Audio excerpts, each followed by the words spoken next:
I'm Miray Zaki. I'm a managing director for Gulf Capital. It's one of the region's largest private equity firms that was launched in 2006. I particularly focus on investments within sustainability as an industry, and how we define sustainability as an industry is investments across 4 different subsectors: food, water, energy transition, and circular economy, which basically means waste management all the way back into reintegration into the various economies across the West-East Asian corridor, which includes North Africa, Middle East, and Southeast Asia. I think it was a great panel and very well put together, with early stage represented by an angel investor and then a venture capital investor, and then later stage investments represented by ourselves as a private equity firm, and also strategic industry, a person from a strategic industry. So it was very well put together from a stages perspective. The main takeaways are we're all looking to invest, which is good news for prospective portfolio companies or companies that are looking for capital.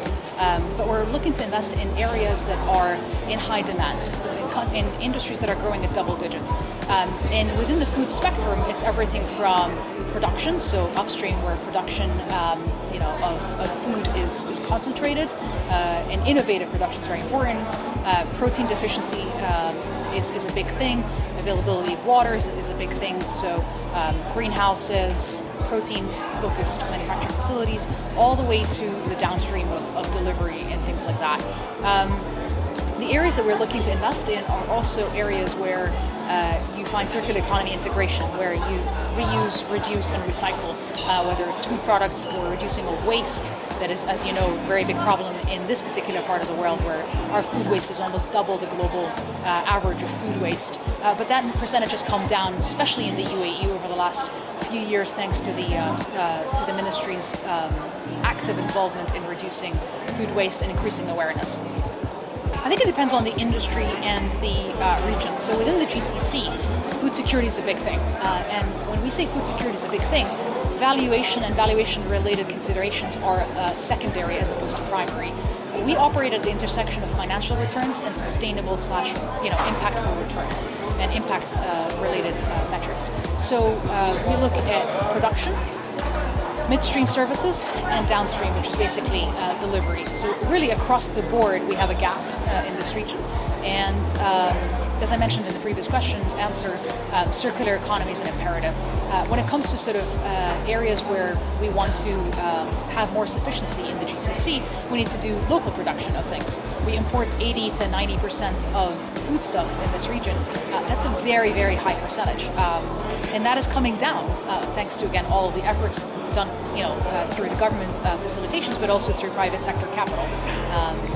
But that percentage is also very high even in Africa, which actually has 40% of the global arable land. So even though Sub-Saharan Africa has 40% of the global arable land, it's importing 80+% of its food products. So this discrepancy is mind-boggling and counterintuitive, and we're trying to address that through all of the efforts that we've talked about: upstream, midstream, and downstream, increasing efficiencies, reducing food waste across the board, from production all the way to delivery to the end customer, and increasing awareness and education so that the customer can actually understand better what it is they're consuming. I loved coming in and meeting people from literally all over the world, and it was, every company I'd meet, I'd be like, "Where are you from?" Uzbekistan. Where are you from? Brazil. Where are you from? UAE. Where are you from? It is just amazing how diverse the audiences and the sponsors. And quite frankly, I think Gulf Food has done a phenomenal job in attracting all facets of the market, whether it's production, whether it's distribution, whether it's investors, whether it's potential just enthusiasts about good food and novel foods. So I think that's quite impressive, and I think just do more of what you guys are doing best.